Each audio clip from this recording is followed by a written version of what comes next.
Hello, my name is Sin Bagley, and I am reading from Through the Looking Glass by Lewis Carroll, and this book is found in Project Gutenberg.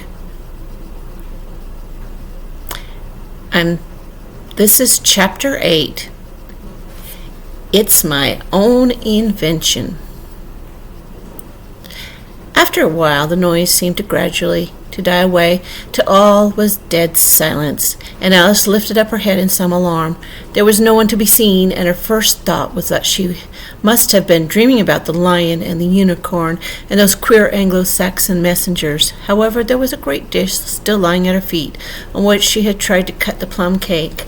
So I wasn't dreaming after all, she said to herself, unless we're all part of the same dream. I do hope it's my dream and not the Red King's. I don't like belonging to another person's dream, she went on in a rather complaining tone. I have a great mind to go and wake him and see what happens. At this moment, her thoughts were interrupted by a loud shouting of, "Ahoy! Ahoy! Check!"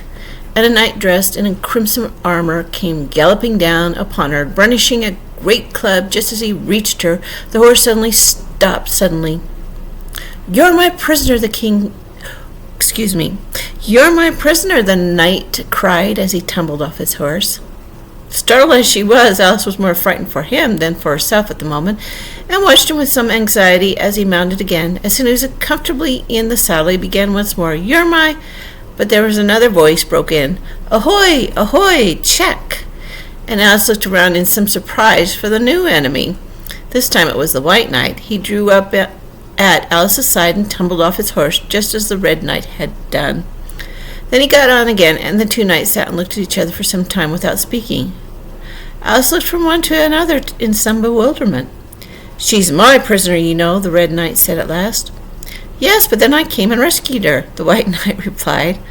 "Well, we must fight for her then," said the Red Knight as he took off his helmet, which hung from the saddle, with something the shape of a horse's head, and put it on. "You will observe the rules of battle, of course," the White Knight remarked, putting his helmet too. "I always do," said the Red Knight, and they began banging away at each other with such fury that Alice got behind a tree to be out of the way of the blows. "I wonder now what the rules of battle are," she said to herself as she watched the fight, timidly peeping out from her hiding place. "One rule seems to be that if one knight hits the other, he knocks him off the horse, and if he misses, he tumbles off himself. And another rule seems to be that they hold their clubs with their arms as if they were Punch and Judy. What a noise they make when they tumble, just like a whole set of fire irons falling into the fender. And how quiet the horses are. They let them get on and off them just as if they were tables." Another rule of battle that Alice had not noticed seemed to be that they always fell on their heads. And the battle ended with their both falling off in this way, side by side. When they got up again, they shook hands, and then the Red Knight mounted and galloped off. "It was a glorious victory, wasn't it?" said the White Knight as he came up panting. "I don't know," Alice said doubtfully. "I don't want to be anybody's prisoner. I want to be a queen." "So you will when you cross the next brook," said the White Knight. "I'll see you safe to the end of the wood, and then I shall go back, you know. That's the end of my move." "Thank you very much," said Alice. "May I help you off with your helmet?" It was evidently more than he could manage by himself. However, she managed to shake him out of it at last. "Now one can breathe more easily," said the knight, putting back his shaggy hair with both hands and turning his gentle face and large mild eyes to Alice. She thought she had never seen such a strange-looking soldier in all her life. He was dressed in tin armor, which seemed to fit him very badly, and he had a square-shaped little deal box fastened across his shoulder upside down, with the lid hanging open. Alice looked at it with great curiosity. "I see you're admiring my little box," the knight said in a friendly tone. "It's my own invention. To keep clothes and sandwiches in, you see I carry it upside down so that the rain can't get in." "But the things can get out," Alice gently remarked. "Do you know the lid's open?" "I didn't know it," the knight said, a shade of vexation passing over his face. "Then all the things must have fallen out, and the box is no use without them." He unfastened it as he spoke, and was just about to throw it in the bushes when a sudden thought seemed to strike him, and he hung it carefully on a tree. "Can you guess why I did that?" he said to Alice. Alice shook her head. "In hopes some bees may make a nest in it, and then I should get the honey." But you've got a beehive or something like one fastened to the saddle. Yes, it's a very good beehive, the knight said with a discontented tone. One of the best kind, but not a single bee has come near it yet. And the only thing is a mouse trap. I suppose the mice keep the bees out, or the bees keep the mice out. I don't know which. I was wondering what the mouse trap was for, said Alice. It isn't very likely there would be any mice on the horse's back. Not very likely, perhaps, said the knight, but if they do come, I don't choose to have them running all about. You see, he went on after a pause, it is well to be provided for everything. That's the reason the horse has all those anklets around his feet. Well, what are they for? Alice asked in a tone of great curiosity. To guard against the bites of sharks, the knight replied. It's an invention of my own, and now help me on. I'll help with you to the end of the wood. What's the dish for? It's meant for plum cake, said Alice. We better take it with us, the knight said. It'll come in handy if we find any plum cake. Help me get it into this bag. This took a very long time to manage, though Alice held the bag open very carefully because the knight was so very awkward in putting in the dish. The first 2 or 3 times that he tried, he fell in himself instead. It's rather tight fit, he said. You see, he said, as they got it in at last, there's so many candlesticks in the bag, and he hung it to the saddle, which was already loaded with bunches of carrots, fire irons, and many other things. I hope you've got your hair well fastened on, he continued as he set off. Only in the usual way, Alice said, smiling. That's hardly enough, he said anxiously. You see, the wind is so very strong here, it's as strong as soup. Have you invented a plan for keeping the hair from being blown off? Alice inquired.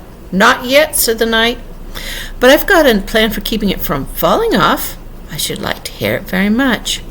First you take an upright stick, said the knight. Then you make your hair creep up to it like a fruit tree. Now the reason the hair falls off is because it hangs down. Things never fall upwards, you know. It's a plan of my own invention. You may try it if you like. It didn't sound a comfortable plan, Alice thought, and for a few minutes she walked on in silence, puzzling over the idea, and every now and then stopping to help the poor knight, who certainly was not a good rider.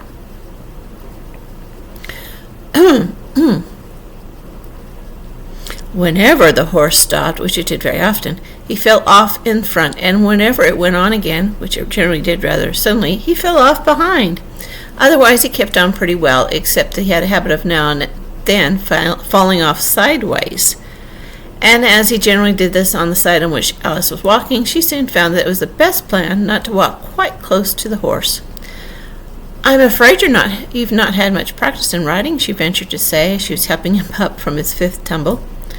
The knight looked very much surprised and a little offended at the remark. What makes you say that? He asked as he scrambled back into the saddle, keeping hold of Alice's hair with one hand to save him from falling over on the other side.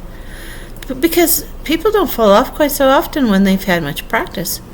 I've had plenty of practice, the knight said very gravely. Plenty of practice.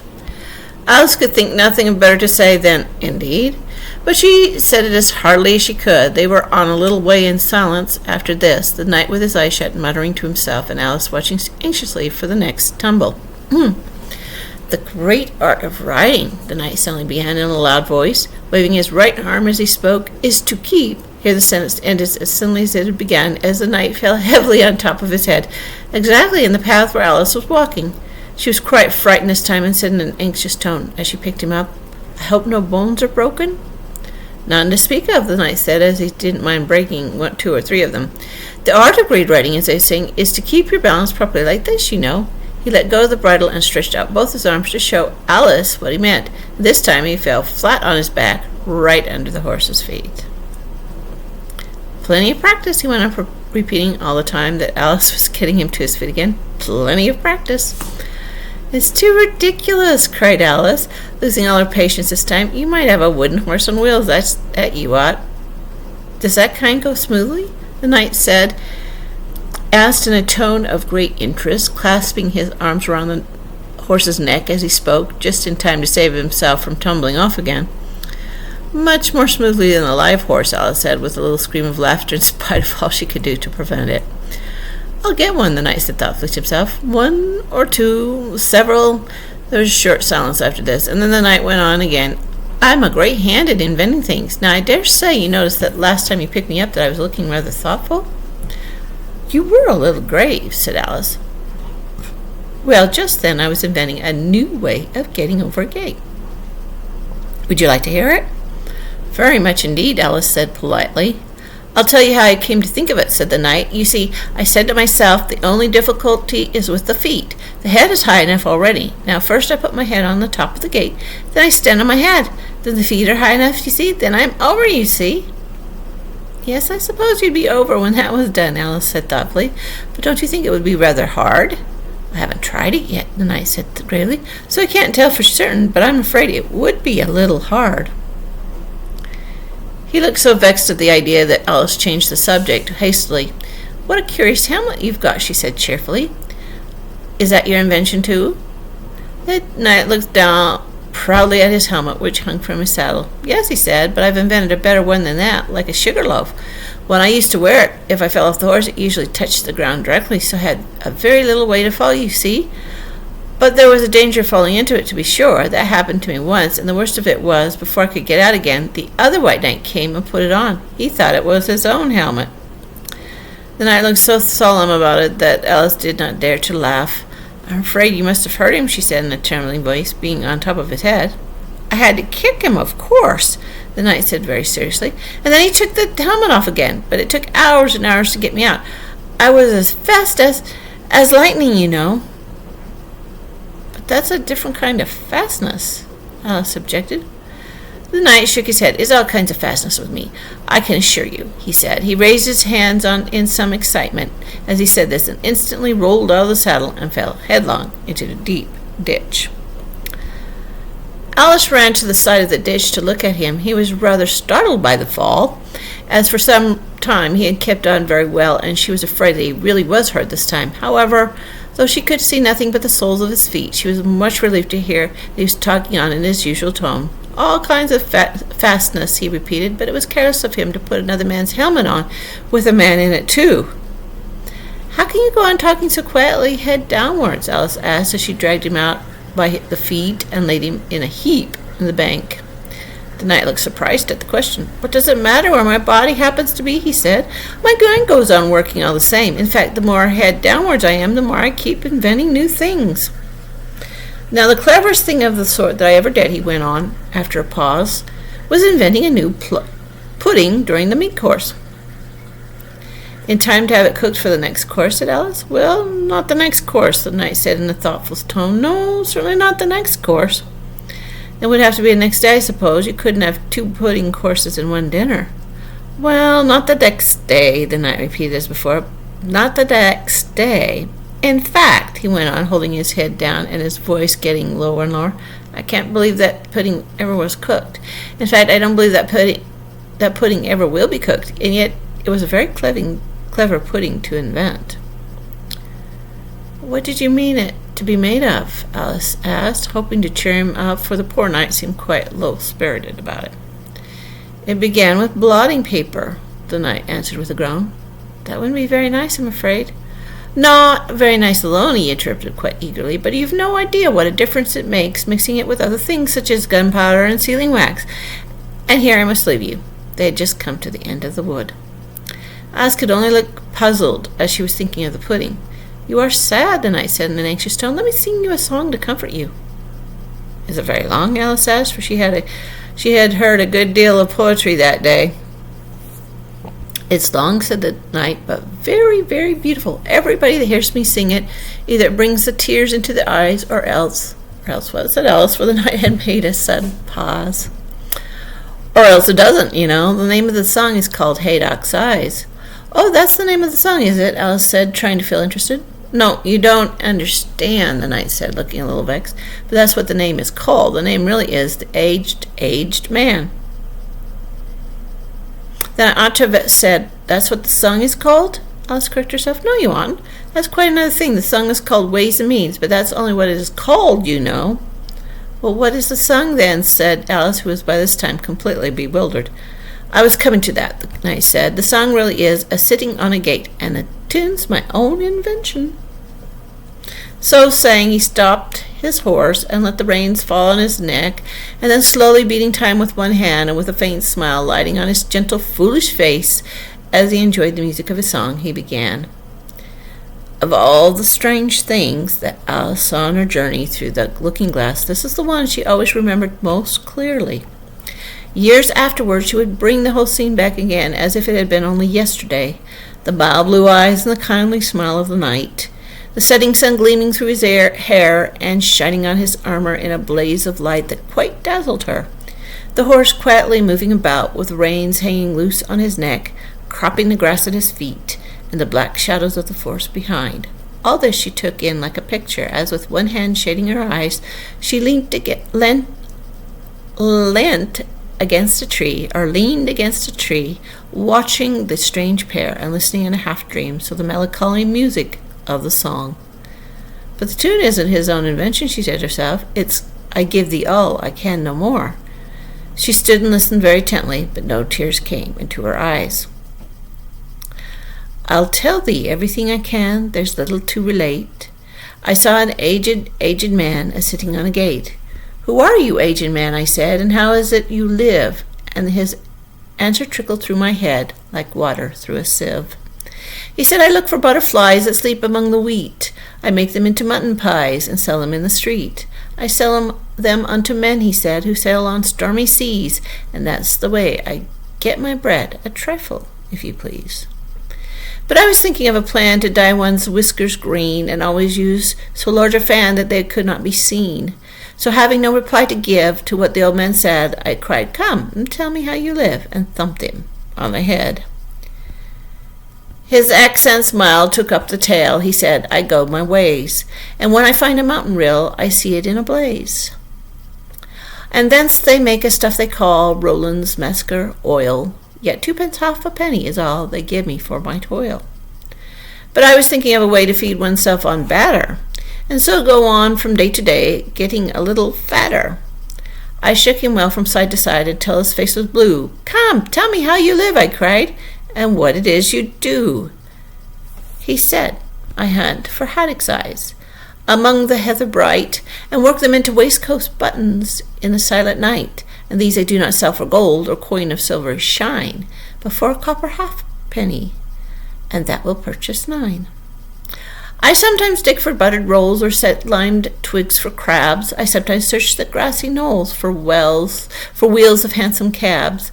And that's the way, he gave a wink, by which I get my wealth, and very gladly I will drink your honour's noble health. I heard him then, for I had just completed my design to keep the Menai bridge from rust by boiling it in wine. I thanked him much for telling me the way he got his wealth, but chiefly for his wish that he might drink my noble health.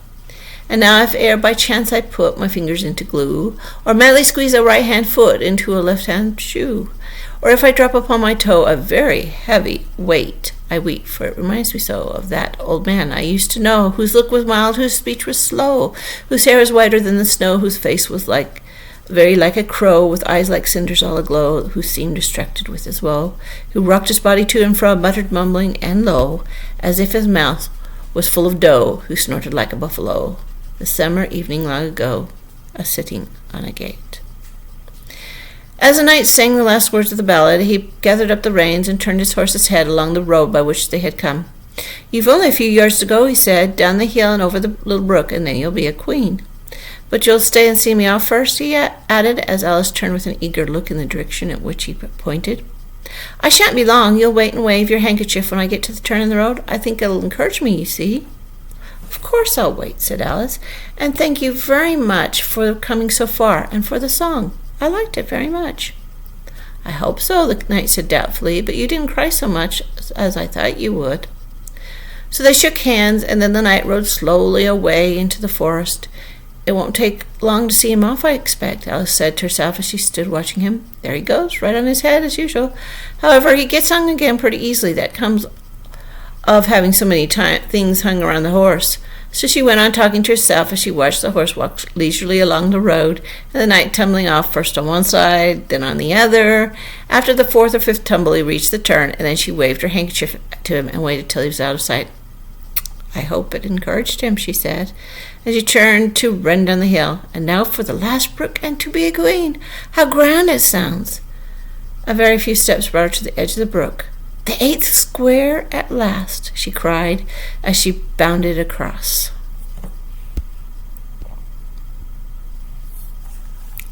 And threw herself down to rest on a lawn as soft as moss, with little flower beds dotted about it here and there. Oh, how glad I am to get here!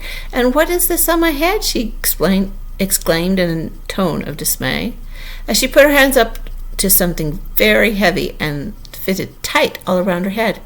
But how can it have got there without my knowing it? She said to herself as she lifted it off and set it on her lap to make out what it could possibly be. It was a golden crown. And this is the end of chapter 8.